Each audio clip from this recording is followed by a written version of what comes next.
জগদ্দল উৎসবে গিয়ে প্রথমবার কিন্তু আমি রোল আইসক্রিম খাবো।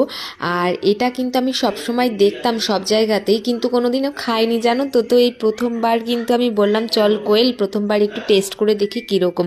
আর অবশ্যই দেখো ঠান্ডা পুরো বরফ, আমি তো কোনোদিনও খাইনি, দেখতে তো ভীষণ সুন্দর লাগছিল। আর দেখবে যত সুন্দর জিনিস দেখতে লাগবে খেতে অতটা ভালো না হলেও কিন্তু খেতে ইচ্ছে করে। তো ট্রাই করে দেখলাম প্রথমবার, দেখা যাক কীরকম লাগে। আর এর মধ্যে কিন্তু অনেকগুলো ফ্লেভার দেওয়া হয়, অনেকগুলো বলতে তোমরা যেরকম ফ্লেভার চাইবে সেরকমই পাবে। তো আমি কিন্তু ম্যাঙ্গো ফ্লেভারটা নিয়েছি। আর চলো আমি খেয়ে দেখবো কীরকম লাগে। আমি তো এক্সাইটেড খাওয়ার জন্য, কখন হাতে দেবে আর কিন্তু খাবো।